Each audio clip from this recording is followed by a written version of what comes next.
अस्सलाम वालेकुम students. Okay, I hope you all are fine. अगर आपको आवाज आ रही है और स्क्रीन शेयर हो रही है तो हैंड रेज कर दें। ओके, चलें लेक्चर स्टार्ट करते हैं। फिर हम चैप्टर नंबर 4 एंड कर रहे थे और उसमें पिछले लेक्चर में हमने देखा था सल्फ्यूरिक एसिड की प्रिपरेशंस के रिएक्शंस देखे थे, कंप्लीट किए थे। उसके बाद उसकी प्रॉपर्टीज और उसके जस्ट रिएक्शंस देखे थे। कुछ रिएक्शंस उसके एंड पे रह गए थे, आज वो देख लेते हैं। जैसे हमने कल ऑक्सीडाइजिंग एजेंट के तौर पे देख लिया था कि सल्फ्यूरिक एसिड कैसे रिएक्ट करता है लास्ट में, और उसमें एज एन ऑक्सीडाइजिंग एजेंट वो खुद रिड्यूस हो रहा था और बाकी दूसरे सब्सटेंस को ऑक्सीडाइज कर रहा था। अब नेक्स्ट देखते हैं उसका एक और रिएक्शन के गैसेस के साथ किस तरह से वो रिएक्ट कर सकता है। तो जैसे first manufacture of sulphuric acid में भी देखा था, उसमें एक लार्ज एब्जॉर्प्शन यूनिट के अंदर रिएक्शन था कि सल्फर ट्राइऑक्साइड और सल्फ्यूरिक एसिड रिएक्ट कर रहे थे। तो वही एक ये रिएक्शन, सल्फर ट्राइऑक्साइड अब एक गैस है, तो इट एब्जॉर्ब्स, यानी sulphuric acid absorbs sulphur trioxide and forms oleum. तो हमने ये रिएक्शन देखा हुआ है कि sulphuric acid, concentrated sulphuric acid और सल्फर ट्राइऑक्साइड रिएक्ट करके ओलियम बना रहे थे। तो ये H2SO7 ओलियम हुआ। उसके बाद अमोनिया के साथ रिएक्ट कर सकता है, तो अमोनिया के साथ रिएक्ट करके अमोनियम सल्फेट बना देगा। जैसे स्क्रीन पे शो हो रहा है, अमोनियम सल्फेट बन जाएगा इसमें अमोनिया गैस के साथ रिएक्शन पे। ये हो गया कि कैसे वो रिएक्ट कर सकता है गैसेस के साथ। उसके बाद नेक्स्ट रिएक्शन है कि बेंजीन के साथ भी रिएक्शन कर सकता है सल्फ्यूरिक एसिड। तो ये आपने बेंजीन के चैप्टर में भी देखा होगा कि बेंजीन के साथ रिएक्शन पे जब सल्फ्यूरिक एसिड लेते हैं या कंसंट्रेटेड सल्फ्यूरिक एसिड लेते हैं, तो उसमें वो बेंजीन सल्फोनिक एसिड प्रोड्यूस कर देता है। रिएक्शन में आपको शो हो रहा है कि C6H6 बेंजीन के साथ रिएक्शन जब हो रहा है सल्फ्यूरिक एसिड का, तो उसमें ये बेंजीन सल्फोनिक एसिड बन रहा है C6H5SO2OH जो है, यानी ये स्ट्रक्चर आपने देखा होगा बेंजीन के चैप्टर में। तो ये बेंजीन सल्फोनिक एसिड इसमें प्रिपेयर हो जाता है with by the reaction of benzene and sulphuric acid, साथ में वाटर प्रोड्यूस हो रहा है। उसके बाद एक और रिएक्शन है, सेकंड लास्ट रिएक्शन के प्रेसिपिटेशन रिएक्शंस भी हो सकते हैं इसके।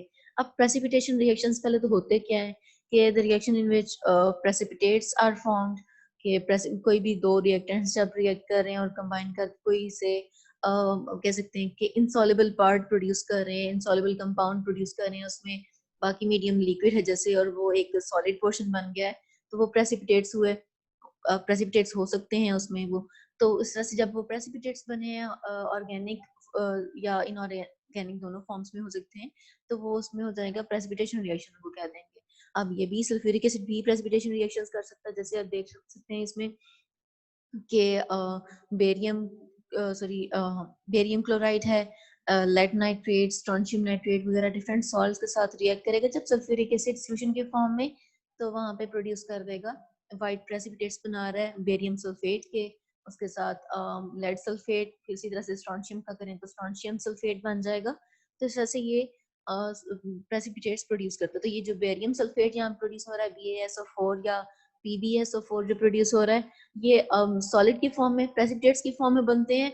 तो ये नीचे सेटल डाउन हो जाते हैं थोड़े टाइम के बाद, बनने के बाद थोड़े थोड़े छोटे छोटे पार्टिकल्स बने और उसके बाद नीचे सेटल डाउन होते जाते हैं। तो अगर आप बुक देख रहे हैं साथ में और उसमें साथ में बेरियम सल्फेट साथ नीचे की तरफ एरो शो हो रहा है, इसका मतलब है कि वो सेटल डाउन होने का बता रहे हैं, कि वो प्रेसिपिटेट्स बनने के बाद नीचे बैठ जाते हैं बॉटम पे। उसके बाद अब लास्ट रिएक्शन है इसका कि ऑक्सीडाइजिंग एजेंट के साथ रिएक्ट करें तो क्या होगा। यानी हमने ये तो देख लिया कि ऑक्सीडाइजिंग एजेंट के तौर पे खुद ये रिएक्ट कैसे करता है, वो तो पिछला रिएक्शन देखा था। हम देखते हैं कि अगर ऑक्सीडाइजिंग एजेंट और भी कोई स्ट्रॉन्ग एजेंट लिया हुआ है तो उसके साथ कैसे रिएक्शन कर सकता है, वो रिएजेंट कैसे एक्ट करेगा सल्फ्यूरिक एसिड की प्रेजेंस में। तो यहाँ पे आप एग्जांपल ले सकते हैं पोटेशियम परमैंगनेट MnO4 की, और या पोटेशियम डाइक्रोमेट की। तो it reacts with oxidising agents like potassium permanganate KMnO4 and potassium dichromate to liberate oxygen. यानी ऑक्सीजन यहाँ पे रिलीज वो करते हैं, जो KMnO4 है या K2Cr2O7 है, ये दोनों वो स्ट्रॉन्ग ऑक्सीडाइजिंग एजेंट्स हैं, और ये ऑक्सीजन असल में रिलीज कर रहे होते हैं अपने स्ट्रक्चर के अंदर से।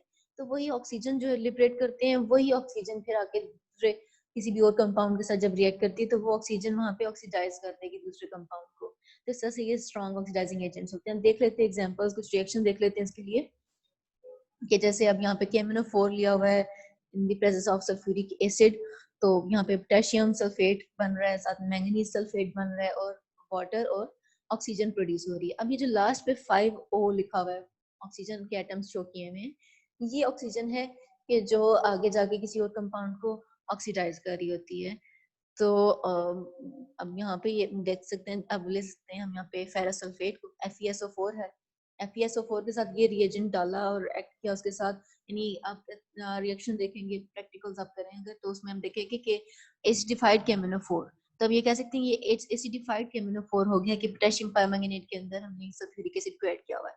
तब ये जो एसिडिफाइड केमिनोफोर है इसमें से ऑक्सीजन रिलीज हो रही है, वही ऑक्सीजन है कि जो अब जिसकी वजह से अब यहाँ पे फेरस सल्फेट ऑक्सीडाइज हो जाएगा। तो आप देख सकते हैं फेरस सल्फेट FeSO4 से ये फेरिक सल्फेट में कन्वर्ट हो रहा है।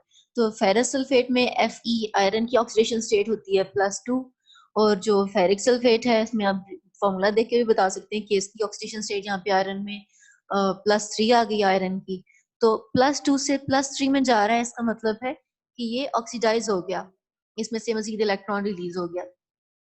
तो इस तरह से ऑक्सीडाइजिंग एजेंट्स के साथ ये रिएक्शन कर सकता है। जैसे अब यहाँ पे सल्फ्यूरिक एसिड की वजह से KMnO4 ने यहाँ पे ऑक्सीजन रिलीज कर दी हुई है उसके साथ रिएक्शन पे, और वही ऑक्सीजन फेरस सल्फेट को ऑक्सीडाइज कर रही है। अब अगर इन दोनों रिएक्शंस को अब एज अ होल इकट्ठा आपने लिखना है रिएक्शन को, तो क्या करेंगे, ओवरऑल रिएक्शन कैसे लिखेंगे फिर कि KMnO4 2 moles of KMnO4 8 moles of sulfuric acid, concentrated sulfuric acid and then 10 moles of ferrous sulfate। जब ये रिएक्शन करते हैं, डिसोल्यूशंस को मिक्स कर दें, तो जो रिएक्शन करेंगे उसमें क्या प्रोड्यूस होगा, potassium sulphate, manganese sulphate, ferric sulphate और साथ में वाटर प्रोड्यूस हो जाएगा। तो इसमें हम देख सकते हैं कि फेरस सल्फेट से फेरिक सल्फेट बन रहा है, तो हम कहेंगे कि ये एक ऑक्सीडाइजिंग एजेंट ने एक दूसरे सब्सटेंस को क्या कर दिया, फेरस सल्फेट से फेरिक सल्फेट में कन्वर्ट करा दिया, ऑक्सीडाइज करा दिया उसे। तो यहाँ पे रिएक्शंस हुए खत्म सल्फ्यूरिक एसिड के।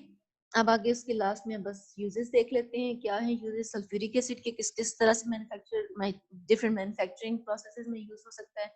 पहले फर्टिलाइजर्स में ये यूज हो सकता है, जैसे अमोनियम नाइट्रेट या कैल्शियम सुपर फॉस्फेट बनाने में ये यूज हो सकता है, इसमें यूज होता है।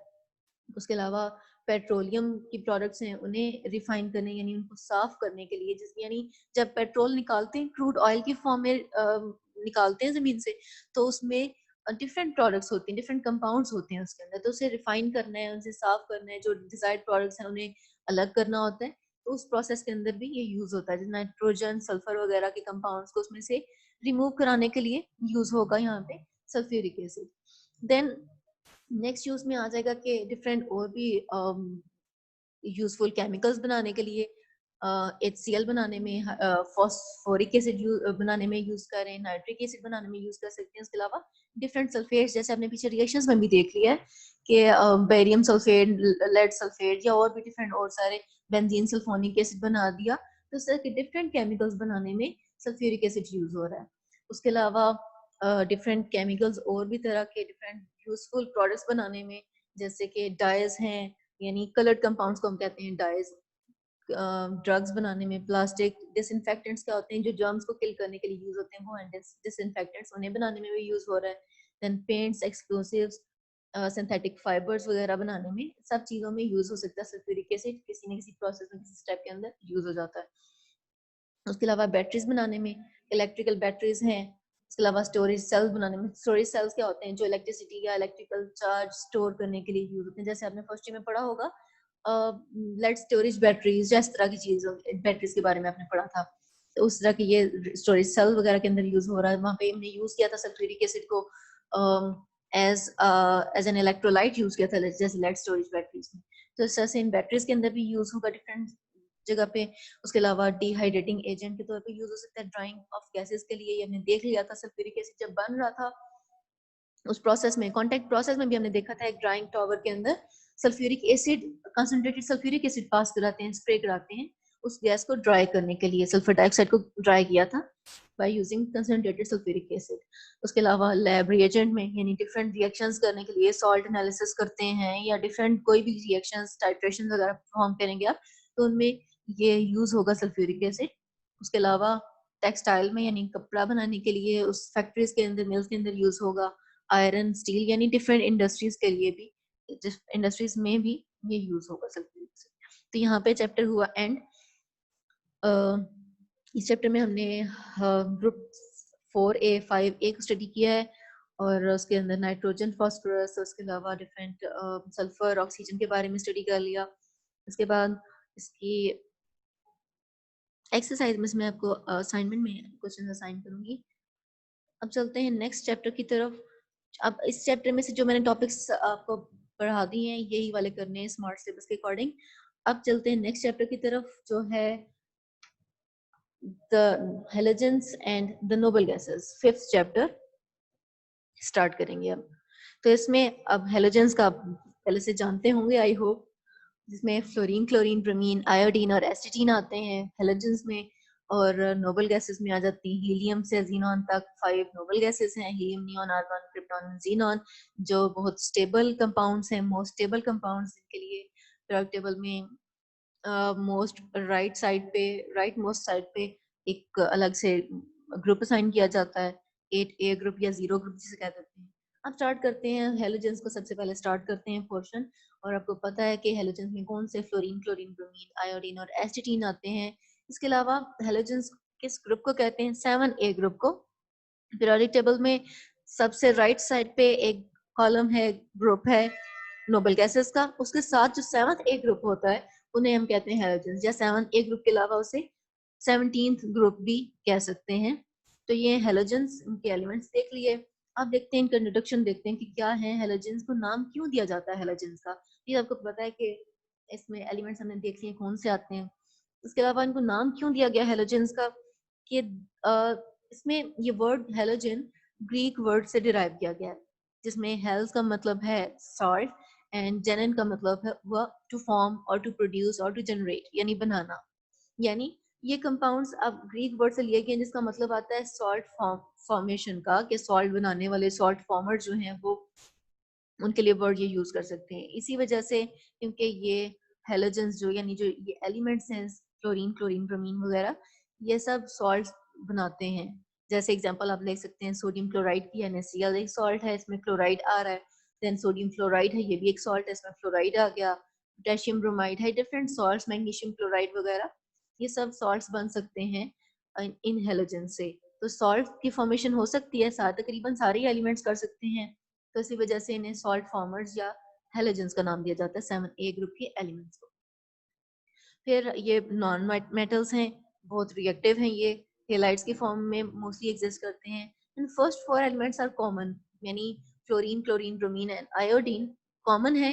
लेकिन जो 5th एलिमेंट है एस्टेटीन, एस्टेटीन रेयर होता है, यानी कम क्वांटिटी में है एक तो, और उसके अलावा ये रेडियो एक्टिव भी है, कि इसमें से रेडिएशंस निकलती हैं, ये स्टेबल मॉलिक्यूल ज़्यादा नहीं है। जिसका सबसे स्टेबल आइसोटोप होता है एस्टेटीन का, उसकी भी हाफ लाइफ 8.3 आवर्स है जस्ट, यानी 8.3 आवर्स के अंदर उसने हाफ क्वांटिटी रह जानी है। उसके बाद मजीद 8.3 आवर्स के अंदर मजीद वो हाफ रह जाएगा। तो इस तरह से वो जल्दी जल्दी वो डिके होता जाता है, इस वजह से इसकी ज़्यादा प्रॉपर्टीज हम नहीं स्टडी करेंगे।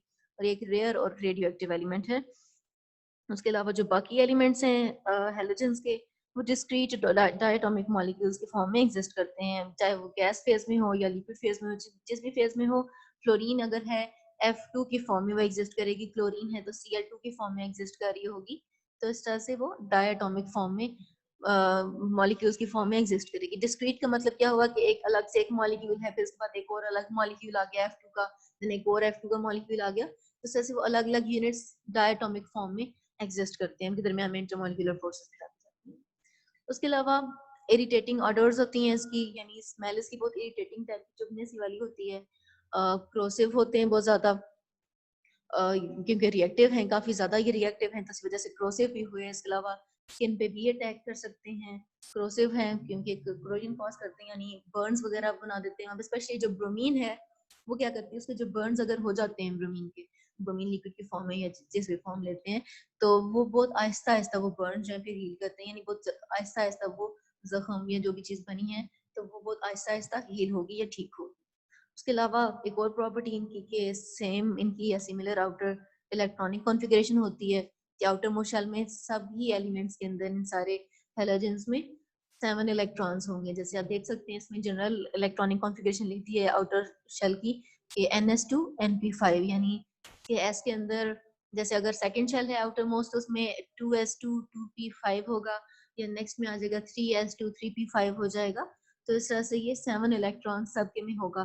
कह सकते हैं कि एक ऑक्टेट कंप्लीट करने में इसे एक इलेक्ट्रॉन कम है। ऑक्टेट कंप्लीट होना क्या होता है कि 8 इलेक्ट्रॉन्स कंप्लीट हो आउटर शेल के अंदर, तो यहाँ पे 7 इलेक्ट्रॉन्स हैं टोटल, 5 प्लस 2 इक्वल्स टू 7। तो एक इलेक्ट्रॉन कम है मोस्टली गैसेस की फॉर्म में, जैसे जैसे नोबल गैसेस की फॉर्म में होते हैं वो 8 इलेक्ट्रॉन्स हैं या 10 2 इलेक्ट्रॉन्स 8 10 इलेक्ट्रॉन्स, इस तरह से टोटल कंप्लीट ऑक्टेट होते हैं उनकी। तो वैसे इसमें से एक इलेक्ट्रॉन उनका कम होता है। उसके अलावा अगर आयनाइजेशन एनर्जीज को देखें, इसका नेक्स्ट टेबल देखूंगी, नेक्स्ट स्लाइड में देखेंगे हम। तो आयनाइजेशन एनर्जीज क्या होती हैं कि टॉप टू बॉटम इसकी आयनाइजेशन एनर्जीज डिक्रीज कर रही होती हैं। इसका मतलब है कि data shows that fluorine atom holds electrons tightly, कि जो फ्लोरीन एटम है उसने अपने इलेक्ट्रॉन्स को ज्यादा टाइटली होल्ड किया हुआ है, ज्यादा स्ट्रांगली उसके ऊपर न्यूक्लियर फोर्स अप्लाई हो रही है। लेकिन जो आयोडीन है उसके इलेक्ट्रॉन्स लेस टाइटली बाउंड है, यानी कम न्यूक्लियर फोर्स उनके ऊपर लग रही है।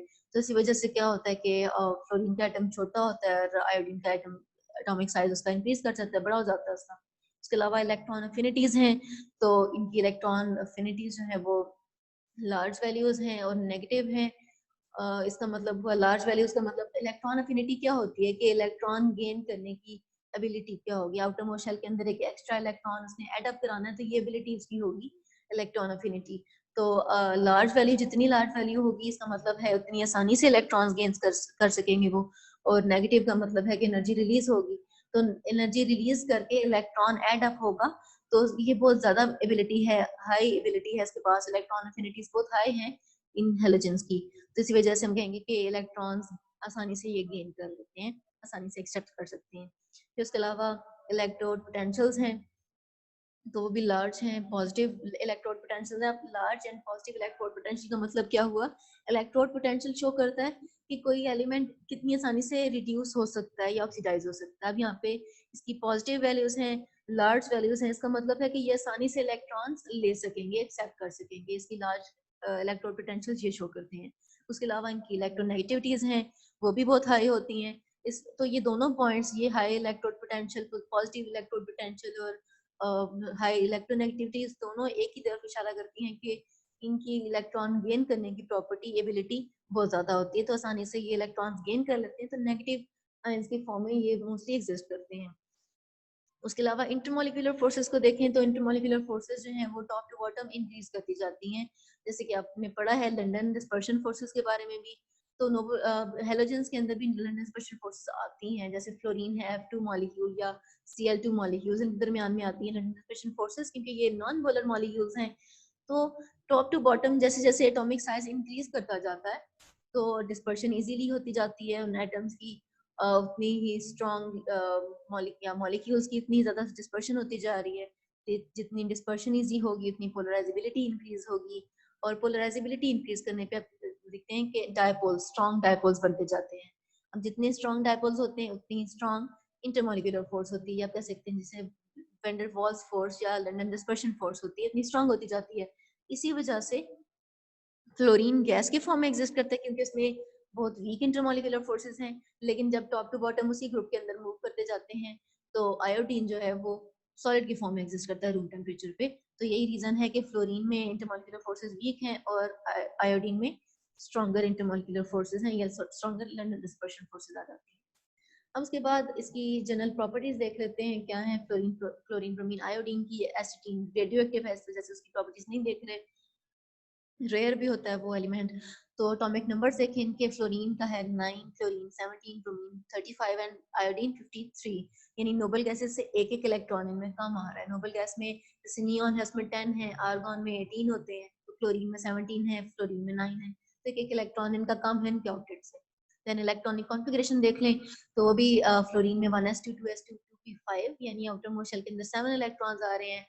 देन क्लोरीन है तो उसमें भी एक और शेल इंक्रीज किया, अब स्टार्ट से वही है 1s2 2s2 2p6 3s2 3p5, यानी इसका आउटर मोस्ट शेल थर्ड है और उसके अंदर भी वही 7 इलेक्ट्रॉन्स आ रहे हैं। ब्रोमीन में भी वैसे ही है, लेकिन इसमें अब यहाँ पे थर्ड शेल आ गया तो उसके अंदर डी ऑर्बिटल्स भी इन्वॉल्व हो रहे हैं। इसी तरह से आयोडीन में भी नेक्स्ट आ जाएंगे।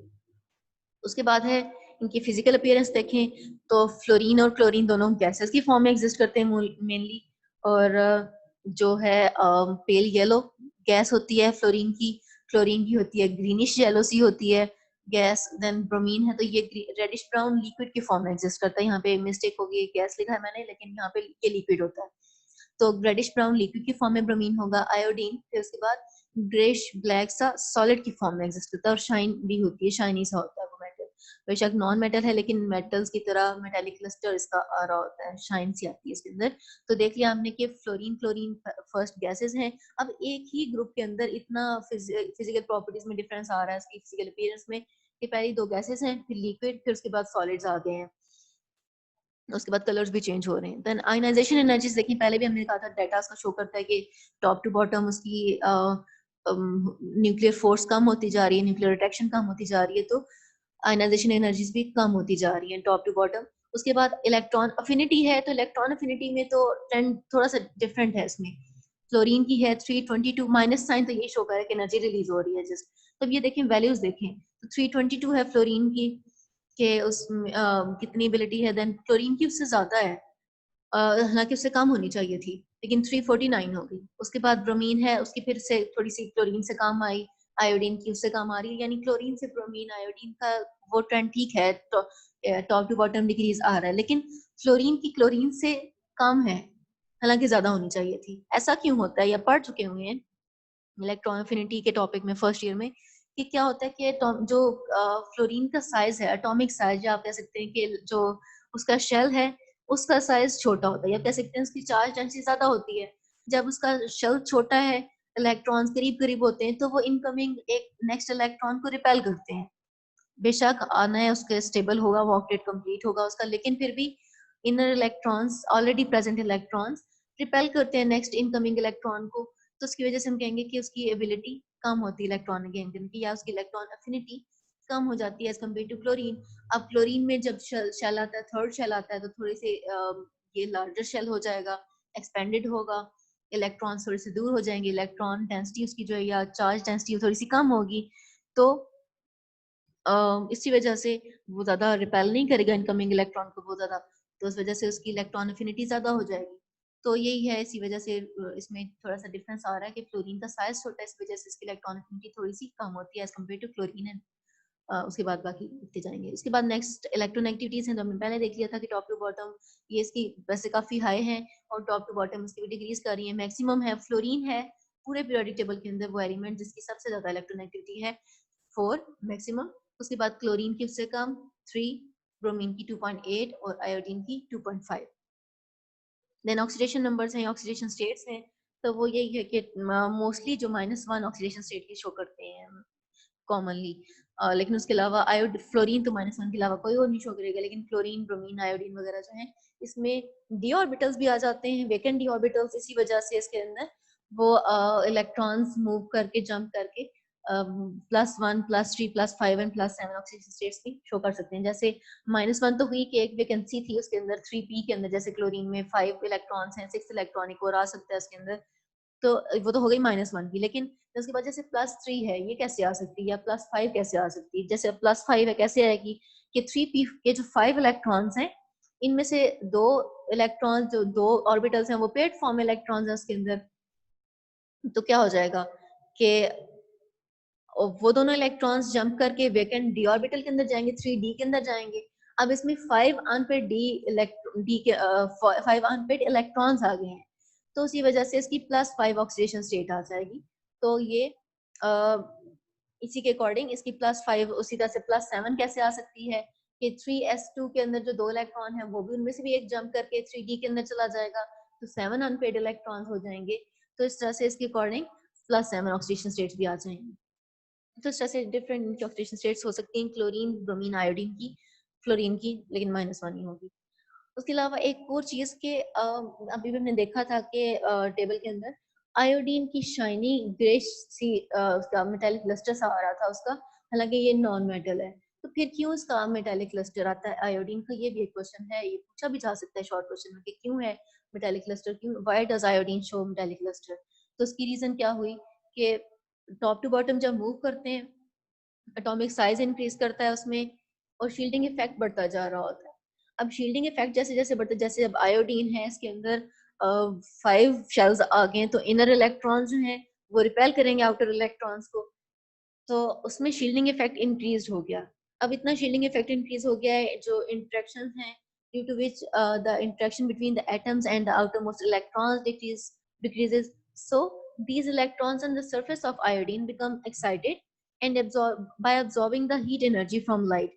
तो क्या होता है कि जो शील्डिंग इफेक्ट की वजह से जो आउटर इलेक्ट्रॉन्स हैं वो इतने ज्यादा टाइटली बाउंड नहीं होते न्यूक्लियस के साथ। अब वो क्या करते हैं कि बाहर से एनर्जी एब्जॉर्ब करते हैं, जैसे सनलाइट ही, जैसे फॉर एग्जांपल एब्जॉर्ब कर ली, लाइट एब्जॉर्ब की, एनर्जी एब्जॉर्ब की, वो एक्साइटेड हो जाते हैं वो बाहर वाले इलेक्ट्रॉन्स, आउटर शेल के इलेक्ट्रॉन्स। अब वो जब एनर्जी एब्जॉर्ब करते हैं, एक्साइटेड स्टेट में चले जाते हैं। अब उसके बाद एक्साइटेड स्टेट से उन्होंने दोबारा से ग्राउंड स्टेट में आना है, तो एनर्जी को रिलीज करते हैं। So when they release this energy and come to their normal state, they emit this light, so it appears that they have lustrous surface. तो मेटल्स की तरह ही हुआ कि इसके इलेक्ट्रॉन्स वो एनर्जी गेन करते हैं, फिर उसके बाद वो एनर्जी जो एब्जॉर्ब की उसके बाद दोबारा से रिलीज कर रहे हैं, तो वो जो रिलीज करते हैं energy in the form of light, energy को रिलीज करते हैं। तो वो जब लाइट एमिट करते हैं, रिलीज करते हैं, तो हमें वो लाइट नजर आती है, वो रिफ्लेक्ट करती हुई नजर आती है कि जैसे इसकी सरफेस रिफ्लेक्शन शो कर रही है, शाइन कर रही है। तो ये मेटालिक लस्टर जो है इसी वजह से आता है कि इसके जो टॉप टू बॉटम्स का शील्डिंग इफेक्ट पड़ता है। यहाँ पे आयोडीन में शील्डिंग इफेक्ट बहुत हाई है। हाई शील्डिंग इफेक्ट की वजह से outer most electrons energy absorb कर लेते हैं आसानी से, एनर्जी एब्जॉर्ब करके एक्साइटेड स्टेट में चले जाते हैं, देन एनर्जी रिलीज करके लाइट की फॉर्म में, तो वो जो लाइट की नॉर्मल स्टेट में आते हैं। अब वो जो लाइट रिलीज की है उन्होंने एमिट की है, तो वो हमें वो शाइन शो कर रही होती है इस आयोडीन की। तो फिगर में भी देख सकते हैं जैसे शाइनी ब्लैकिश सी इसकी सरफेस है। उसके बाद देखते हैं अब इनकी अक्रेंस कैसी है हेलोजेंस की। तो मोस्टली क्या होता है कि जिन एलिमेंट्स की इलेक्ट्रोनेगेटिविटी की वैल्यूज हाई होती हैं, तो वो मोस्टली नेगेटिव आयंस की फॉर्म में एग्जिस्ट होते हैं, क्योंकि वो इलेक्ट्रॉन्स आसानी से गेन कर सकते होते हैं।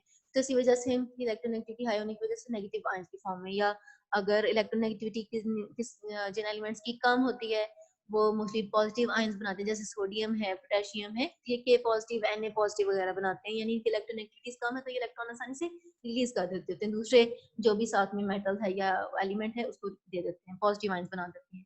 उसके अलावा जो उसके अलावा अगर इंटरमीडिएट वैल्यूज होती हैं, यानी बीच में ना बहुत ज्यादा हाई इलेक्ट्रोनेगेटिविटी की वैल्यूज हैं, वो ना बहुत ज्यादा कम है, तो वो इंटरमीडिएट से वो आयंस की फॉर्म में भी एग्जिस्ट कर सकते हैं, मॉलिक्यूल्स की फॉर्म में भी, और एलिमेंटल फॉर्म में भी यानी फ्री फॉर्म में भी एग्जिस्ट कर सकते हैं। तो ये भी इसी तरह से हैलोजेंस भी इलेक्ट्रोनेगेटिविटी हाई है तो ये नेगेटिव आयंस बना सकते हैं, उसकी फॉर्म में ही मोस्टली एग्जिस्ट करते हैं। उसके अलावा इनकी क्योंकि बहुत रिएक्टिव हैं, तो इस वजह से फ्री फॉर्म में ये एग्जिस्ट नहीं करते नेचर में, बल्कि कंबाइंड फॉर्म में या कह सकते हैं कि कंपाउंड्स की फॉर्म में ये एग्जिस्ट करते हैं। तो ये जो सबसे कॉमन स्टेट है जिस फॉर्म में ये एग्जिस्ट करते हैं, हेलाइड आयंस की फॉर्म में ज्यादातर एग्जिस्ट करते हैं, जैसे fluoride ion, chloride, bromide ion या आयोडाइड आयन के फॉर्म में एग्जिस्ट करेंगे। ये जो -1 चार्ज के साथ होंगे इन्हें कहेंगे हेलाइड आयंस। तो ये फ्लोराइड हो गया, क्लोराइड, ब्रोमाइड एंड आयोडाइड। उसके अलावा होते कहाँ पे, वाटर सॉल्युबल सॉल्ट्स के फॉर्म में ये एग्जिस्ट कर सकते हैं ये हेलाइड्स, जैसे सोडियम क्लोराइड वगैरह है, वाटर सॉल्युबल है। उसके अलावा ये फाइंड कहाँ कर सकते हैं कि समंदर में, सी वाटर के अंदर ये एग्जिस्ट करेंगे। देन सॉल्ट लेक्स में, यानी जो झीलें वगैरह हैं जिनका बहुत नमकीन पानी, खारे पानी वाली झीलें हैं, वहाँ पे ये बहुत ज़्यादा ये सॉल्ट्स हो सकते हैं हेलाइड्स की फॉर्म में। उसके अलावा अंडरग्राउंड बेड्स ऑफ सॉल्ट, यानी जमीन के नीचे सॉल्ट्स की फॉर्म में लेयर्स बनी हुई हो सकती है, यहाँ पे भी हेलाइड्स एग्जिस्ट कर सकते हैं। आप देख सकते हैं कि कुछ ओर्स हैं इस फॉर्म में, जैसे फ्लोरीन की है, फ्लोरस्पार CaF2 की फॉर्म में एग्जिस्ट करता है। ये क्रायोलाइट है इसकी एक और कंबाइंड फॉर्म या मिनरल आप कह सकते हैं। क्रायोलाइट है, Na3Al(F6) है। उसके बाद एपिटाइट भी होती है, स्टार्ट में देखा था एक और पिछले चैप्टर के अंदर देखा था, एपिटाइट की फॉर्म में एग्जिस्ट कर रहा था फास्फोरस। तो ये फास्फोरस में भी और फ्लोरीन दोनों में ये आप लिख सकते हैं एपिटाइट को। देन है क्लोरीन, तो क्लोरीन में हेलाइट NaCl जो या कॉमन सॉल्ट जिसे आप कहते हैं वो एग्जिस्ट करता है। सॉल्ट बेड्स की फॉर्म में, ब्राइन वेल्स। अब ब्राइन वेल्स क्या होते हैं? जो कुएं होते हैं जिसमें सोडियम क्लोराइड या सॉल्ट्स की अमाउंट ज्यादा होती है, उन्हें कह सकते हैं। देन सी वाटर के अंदर ये प्रेजेंट होता है, हेलाइट। कार्नोलाइट है ये भी, KCl MgCl2 with 6 water molecules salt की फॉर्म में क्लोरीन एग्जिस्ट करता है। उसके अंदर इसमें भी क्लोरीन है, हेलाइट के अंदर भी क्लोरीन आ रहा है। इस दोनों फॉर्म में, मिनरल्स की फॉर्म में ये एग्जिस्ट कर सकता है। देन ब्रोमीन है, तो ये ब्राइन वेल्स के अंदर, सी वाटर के अंदर एग्जिस्ट करेगा। उसके अलावा जिन सॉल्ट्स की फॉर्म में, जैसे सोडियम ब्रोमाइड की फॉर्म में, पोटेशियम ब्रोमाइड, मैग्नीशियम ब्रोमाइड, इस फॉर्म में ये एग्जिस्ट करता है। उसके अलावा आयोडीन है, तो आयोडीन किस फॉर्म में एग्जिस्ट कर सकता है? ये है सोडियम आयोडेट या सोडियम पर आयोडेट की फॉर्म में, ये चिली सॉल्ट के फॉर्म में वेल्स के अंदर प्रेजेंट होगा। चिली ब्राइन वेल्स मतलब हुआ कि जैसे सोडियम नाइट्रेट जी सॉल्ट्स के अंदर प्रेजेंट हो सकता है। ये Na3 है सोडियम आयोडेट, एंड Na4 है सोडियम पर आयोडेट। इनके फॉर्म्स में ये एग्जिस्ट करता है। यहीं तक रखते हैं लेक्चर आज का, और अगर कोई क्वेश्चंस हैं तो ओके। रिएक्शन विद बेंजीन क्या है कि बेंजीन के साथ रिएक्शन हमने देखा है, कंसंट्रेटेड सल्फ्यूरिक एसिड का रिएक्शन होता है बेंजीन के साथ, और उसमें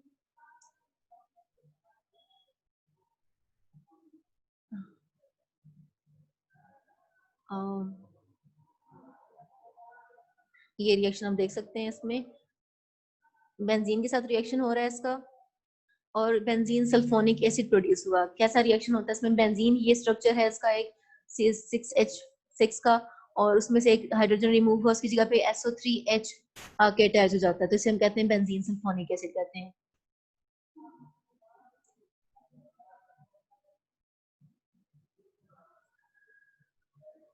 अक्रेंस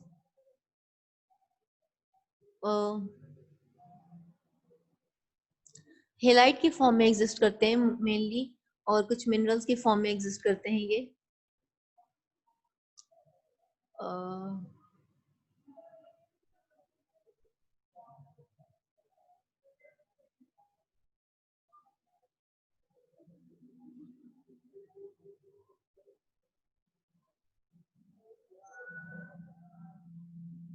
कि हाई इलेक्ट्रोनेगेटिविटी की वजह से नेगेटिव आयंस बनते हैं। उसके अलावा कुछ सॉल्ट्स के फॉर्म में ये एग्जिस्ट करता है, जिसमें कुछ हमने देख ली हैं इसकी मिनरल्स देख लिए हैं, फ्लोरस्पार, ट्रायोलाइट वगैरह के फॉर्म में ये एग्जिस्ट कर रहे हैं। ओके, अल्लाह हाफिज।